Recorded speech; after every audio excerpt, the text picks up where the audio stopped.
You're watching Reality Check. Under the cover of the pandemic, the Delhi police has been conducting what some are calling a lopsided investigation into the Delhi riots. Now, the Delhi riots, as we know, erupted just before the pandemic kicked in and claimed over 50 lives, killing both Hindus and Muslims. A majority of those who were killed, though, were of the minority community. The Delhi police, though, claims that they are conducting a fair investigation. They claim that they have registered more than 730 cases and they've arrested close to 1,300 people, both sides represented in those arrested. But if you look at the FIRs and arrests that the police have made when it comes to the conspiracy behind the riots, then the narrative seems almost entirely one-sided. Those who are being accused of the conspiracy are student activists and Muslim student leaders linked to the anti-CAA NRC protests that were erupting all over the city just ahead of the riots. As Sukriti Dwivedi finds, the pattern in these FIRs and arrests is strikingly similar. First, an arrest is made of a student leader or an activist. The court says that there is no evidence and grants bail. The police then re-arrest those individuals with ever-increasing charges, from murder to rioting to sedition to the Anti-Terror Unlawful Activities Prevention Act. The latest example is the arrest of two young women this weekend. They were picked up on charges of being linked to the anti-CAA protests. The court said that there was no evidence and granted them bail. The police then re-arrested them on charges of murder. Natasha Narwal, 30, and Devangna Kalata, 32, arrested from their homes on Saturday evening. The latest controversial move by the Delhi police. Both women, students of JNU, are part of a women's collective called Pinjara Tod, which works towards rights of female college students. They were arrested, however, for participating in an anti-CAA protest in northeast Delhi's Jafrabad in February. They were initially booked with obstructing public servant in discharge of public functions and assaulting or using criminal force to deter public servant from discharge of duty. As with a series of similar arrests made by the police of anti-CAA protesters, serious questions remain. Why were these women arrested almost 3 months after the protests? Crucially, what is the evidence to back the charges against them? Strangely, the FIR does not mention any assault or criminal force against a public servant. It simply states that the two activists were among those who led a group of women and children to hold a sit-in protest. The FIR does say that they blocked traffic and raised slogans against CAA. Sure enough, when the case went to court, the judge granted bail, saying that the charges of assault against public servant were not maintainable and the accused were merely protesting against NRC and CAA and did not indulge in any violence. Also, that the accused are ready to cooperate with the police regarding the investigation. However, as soon as the judge observed orally that he was going to grant bail, police officials from the crime branch moved an application seeking their arrest in a separate case under charges of murder, attempt to murder, rioting and criminal conspiracy. The police sought their custody for 14 days, but the judge granted only 2 days. This FIR filed by the crime branch also does not specifically provide evidence of the role of the activists, but says that the mob at Jafrabad disobeyed police instructions, used firearms against them and caused damage to public and private property. This is a part of a pattern being used by the Delhi police to target anti-CAA activists, like Safura Zargar, a Jamia student, picked up, although at that time she was 3 months pregnant. Safura too was granted bail in the Jafrabad protest case, but the police immediately re-arrested her in the riot conspiracy case. During the bail hearing of the conspiracy case, the judge called the police replies against her bail as cryptic and superficial and pointed out the lack of clarity about her exact role. A day after that hearing, the police booked her under the anti-terror UAPA law. Safura's sister Samia Zargar told NDTV, "Everyone in the family and extended family is very worried. We have put our faith in Allah and the judiciary to serve justice soon."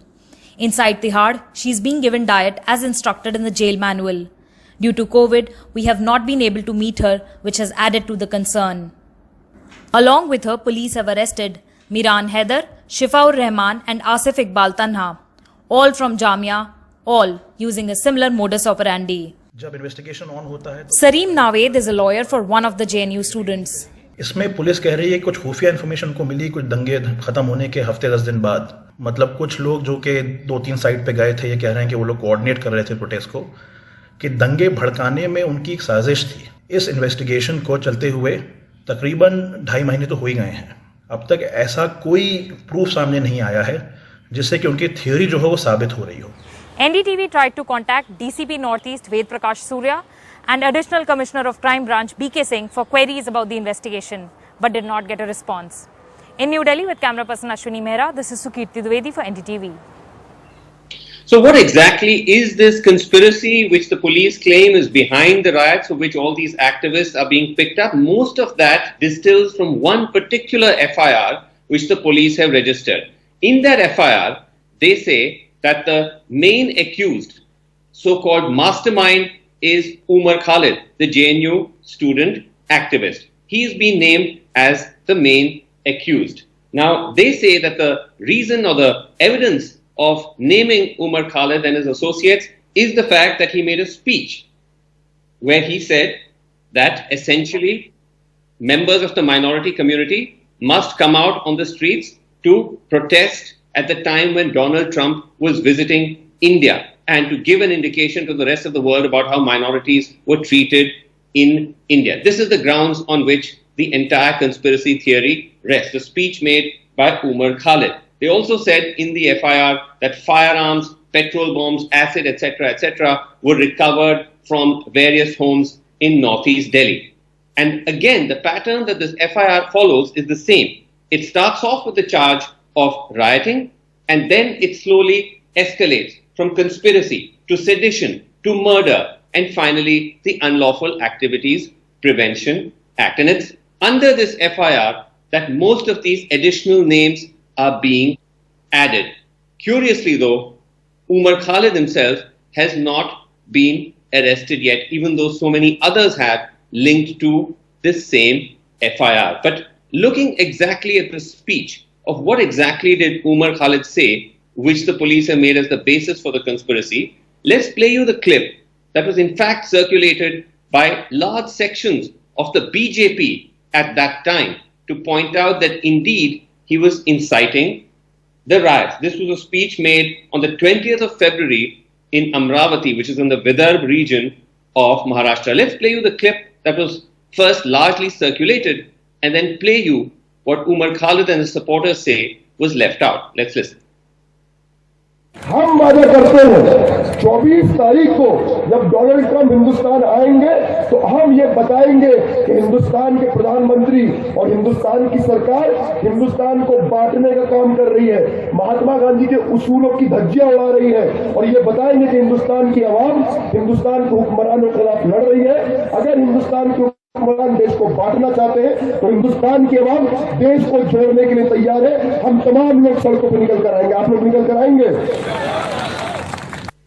Now, of course, it's debatable whether even those statements amount to sedition and conspiracy, but the part of the speech that was left out, Umar Khalid and his associates say, is several points during the speech where he actually said that they will combat hate with love, like this example. हम हिंसा का जवाब हिंसा से नहीं देंगे, हम नफरत का जवाब नफरत से नहीं देंगे। अगर वो नफरतें फैलाएंगे तो हम उसका जवाब प्यार से देंगे। अगर वो डंडा चलाएंगे तो हम तिरंगा उठा के लहराएंगे। अगर वो गोली चलाएंगे तो हम संविधान को हाथ में लेकर अपने हाथ को बुलंद करेंगे। अगर वो जेल में डालेंगे तो सारे जहां से अच्छा हिंदुस्तान हमारा, गाते गाते हम हंसते हंसते जेल चले जाएंगे, लेकिन इस देश को आपको बर्बाद करने नहीं देंगे। And if it is really speeches that are seen as the primary trigger point for the riots, then the police investigation so far is completely silent on the other insightful speech made, which literally took place on the day the riot started. And this is, of course, the famous or infamous speech by the BJP leader Kapil Mishra, who literally gave a warning to the police, saying that if they don't clear the road of the protesters, then he and his supporters will take matters into their own hands. मैं आप सबके behalf पे ये बात कह रहा हूँ, Trump के जाने तक तो हम शांति से जा रहे हैं, लेकिन उसके बाद हम आपकी भी नहीं सुनेंगे अगर रास्ते खाली नहीं हुए तो। ठीक है, आज जब तक रास्ता खाली करवा रहे हैं, ट्रंप के जाने तक आप जाफराबाद और चांदबाग खाली करवा लीजिए, ऐसी आपसे विनती कर रहे हैं। उसके बाद हमें रोड पे आना पड़ेगा। ठीक है। Joining us tonight on Reality Check, we have BJP leader Lalita Kumar Mangalam is with us, Neeraj Kumar, former Commissioner of Police, Delhi. We have Brinda Grover, senior advocate with us, and also Vakasha Sachdev, who is with the Quint. Now, Brinda Grover, when you look at this probe of the Delhi riots, which has been taking place in a sense under the garb or under the cover of the pandemic, and you look at the pattern in which these arrests are being made, the conspiracy part seems to be largely targeted at these activists. But again, the manner in which these FIRs are being lodged, that people are being arrested, the courts grant them bail, and then being rearrested. How do you read this? Well, first of all, I think it should be very clear to us that there is no investigation taking place into the violence that took place in Northeast Delhi. There were, as you just mentioned, there are 53 people dead. A majority of them were Muslims, property vandalized, destroyed, etc. We actually don't see any results of investigation in a majority of those cases. If I recall correctly, your channel was one of those who played the video of the police assaulting men lying almost unconscious and beating them with sticks and asking them to sing the national anthem. We know for a fact that one of those young men died after he was kept in police custody overnight. That is a murder case. The people who should be in the arena of suspicion are men in uniform against whom there is video evidence. We do not hear anything. There is no charge sheet filed, although the incident takes place in the end of February. What we do see is, and this is particularly during the lockdown, when access both to courts as well as to lawyers is extremely restricted, we see that there is an overdrive in pursuing one line of investigation. And here, as you have just mentioned, there are old FIRs. Investigation is being done. Young people who were publicly, actively involved in organizing protests, engaging in democratic protests against the CAA. And let us remind ourselves that democratic, peaceful protests, including sit-ins, are recognized as part of our freedoms, as part of our freedom of assembly, and part of our freedom of association. So none of that is even vaguely a criminal act. What we are seeing is they are called in, there is investigation, there is detailed interrogation, they're allowed to go, and then, as you have said, there is evergreening that takes place. The minute they get bail in one, there are more serious FIRs that they are implicated. In fact, why this arouses suspicion and no confidence, looking from the outside, I'm not, obviously we are not privy to what the police is saying. Looking from the outside, if there is a murder case, which the crime branch is handling, or a case under UAPA, though I hope they will be able to substantiate these charges with evidence, it of course gives them greater leeway during investigation as per law. How come they don't actually arrest them for months? And only when they are arrested in a... Yeah, right. Those are important questions. Vakasha Sachdev, you cover the courts, you report on the judiciary. When you look at this pattern where these cases are going to court, the courts are granting bail, in the course of those hearings, virtually in real time, these people are being arrested and further charges are being slapped on them. Now, how is this, is this legally tenable? So I think the problem here is that technically it's correct. It's possible for this to happen. But what's the problem is that at this point, magistrates are supposed to be exercising their own mind. They're supposed to be applying their mind to all of this. And so while it was great to see that the judge actually did that in terms of the first few charges, the problem is that the judge needs to do that after this as well. So when you can see it's such a blatant example of the police just adding on a new charge, the judge has to say at this point, okay, fine, if you're making this claim, do you have some evidence for it? And from what I've gathered, what took place at this hearing, that did not happen. And that's a serious issue, because if the judge is going to say, oh, there is no evidence, these people deserve bail because and if you look at the bail order, he says that they have ties to the city, they're educated people, they're not likely to abscond or go and do anything. When you've got all of that, and there is no evidence for the basic original claim, how can there suddenly now be evidence for this new claim of attempted murder? And the judge does not apply their mind to this. And that's the problem here. Right. Lalita Kumaramangalam, looking at these pattern of arrest, looking at the manner in which these people have been arrested, and looking at the extremely, at the moment, fragile evidence which is being used, doesn't this give credence to the argument that this probe is really an attempt to settle political scores? That those who are against the government, those who are protesting against the CAA and NRC, have now been actually turned into the real conspirators behind the riots? First of all, Vasu, I don't think that we are looking at it from, a whole overview. I think the police themselves had replied in writing to the paper that had, Hindu, I think it was, that had published the article which said that only there were more Muslims arrested than Hindus, more Muslims killed than Hindus. The fact of the matter is that the number of people arrested were roughly the same, whatever community they were from, and both Hindus and Muslims were killed in those horrendous riots. It doesn't matter if they were a Hindu or a Muslim, nobody should be killed in riots. Let me make that very clear.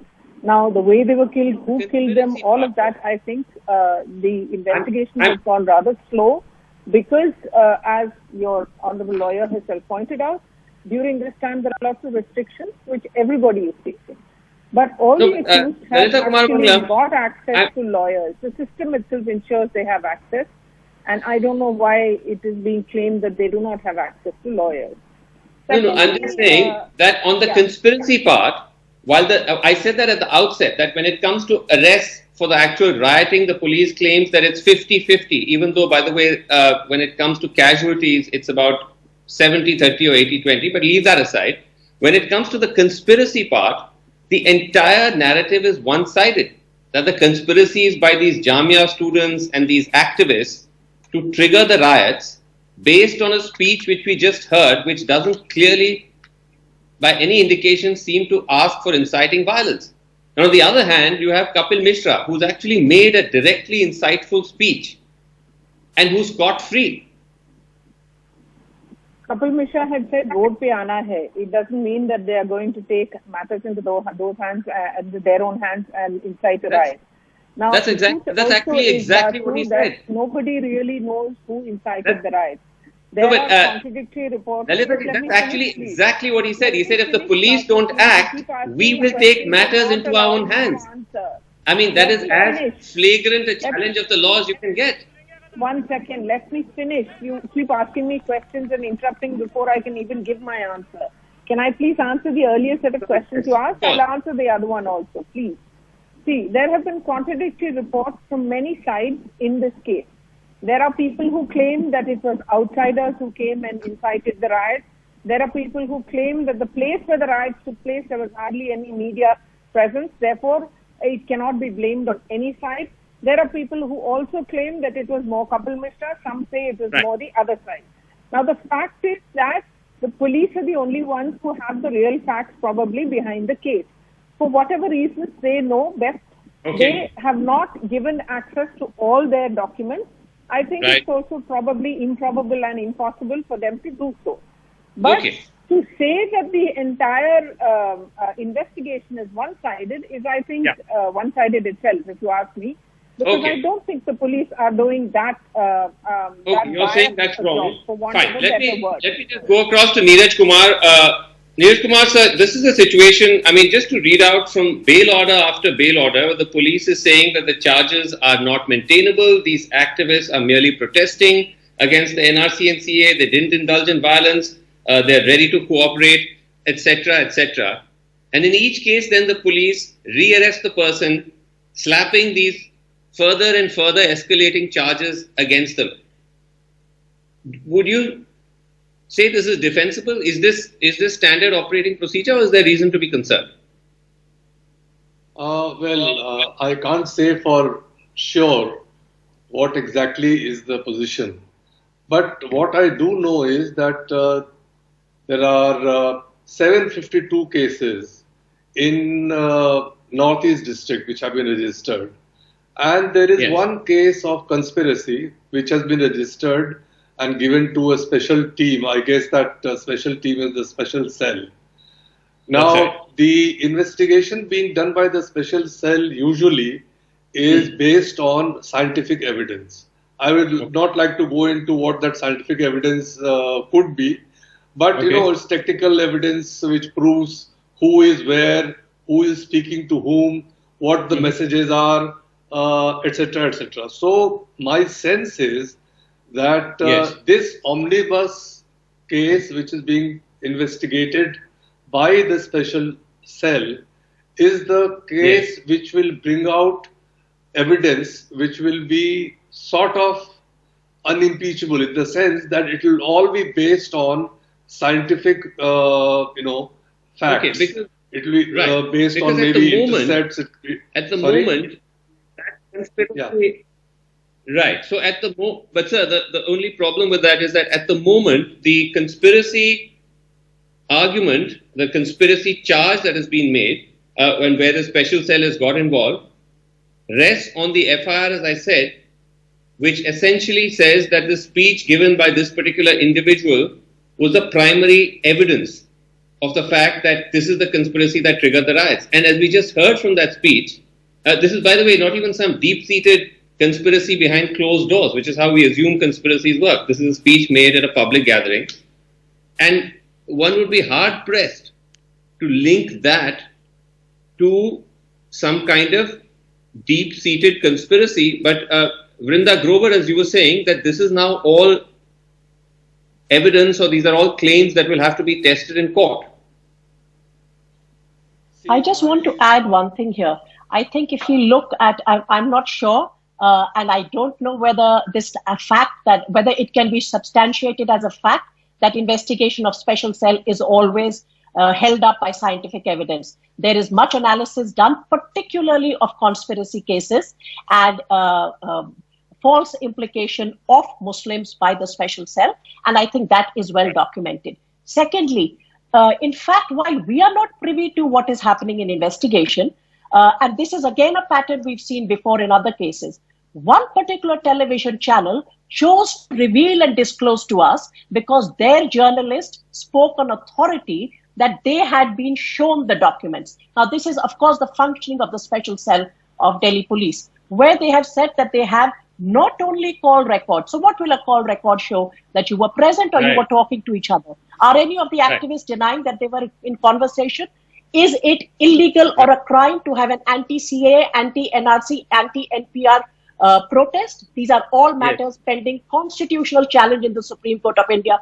Maybe the government of the day doesn't like it. However, they have said they have 164 statements, which is a statement recorded before a magistrate. Now, surely 164 statement is not a scientific piece of evidence. I think we cannot decontextualize this. There were speeches made not only by Kapil Mishra. Please go to the speeches made vilifying and demonizing the protests during the the campaign of Delhi elections. And conspiracy has been used and misused. The Bhima Koregaon is a perfect example, and the parallels are striking. So there is so you're saying there's a pattern there. Vakasha Sachdev, you wanted to come in. So I wanted to actually comment on two things to this. One is in response to what was being said here by the BJP leader. What we are looking at is they are saying that Umar Khalid didn't say they said that Kapil Mishra never told people to come out and be violent. He just told people to come to the streets, and that therefore means that he didn't incite violence. Well, then point number one, that's exactly what Umar Khalid also did. So why is there a different treatment? And the thing is, you could still say that this works if both sides were being investigated. What we know for certain at this point is that Kapil Mishra and the other BJP leaders are not being investigated. When this went up to the Delhi High Court, at that point of time, it was very clear the police were not looking at it. In separate proceedings which were going on, if you remember when there was that whole day when Justice Muralidhar was looking at this, there was hearings going on in the Patiala House Court. We've looked at it and we don't think, and we see absolutely no reason to get involved to investigate Kapil Mishra here. Now, so therefore there is no actual, the police have admitted themselves they're not even looking at this equally. And lastly, I want to just point out here, I was on the ground at Jafrabad, Maujpur when the riots kicked off.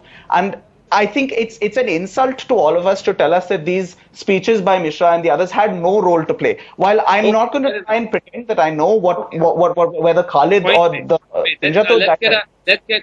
let's just get Lalita Kumar. I'm literally out of time. Lalita Kumar, do you want to just respond to that? That it's fine if you're saying that this speech is an insightful speech, the Umar Khalid speech or other speeches made by the anti-CA protesters, but you're only probing them. You're saying both sides may have been responsible, but you're only probing one side. Surely that smacks of political bias.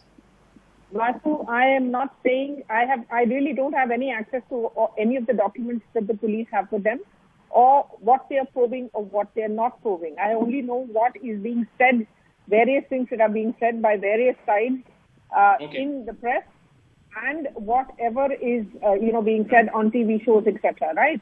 Now, the fact is that if the police feel that Kapil Mishra has made incendiary speeches, then yes, of course, they should also investigate into that. I'm not saying that it's only one side that has to be investigated, but it's also not up to me to say who's doing what and who's doing what not correctly or incorrectly. As Vandana ji pointed out very clearly, and as she said, whatever the accusations the police may have made, it will have to hold up in court. If it doesn't, then obviously it will be thrown out by the judges of whichever court it is going to go through. At this moment, I don't think it's well to say who's right and who's wrong. We'll see how that... It's that whole affair itself is still extremely murky. The two sides keep blaming each other. Each says that only we are innocent and the others are not. All right, we'll see how that plays out. By only one particular set of circumstances. At the moment, of course, they will have to defend it in court.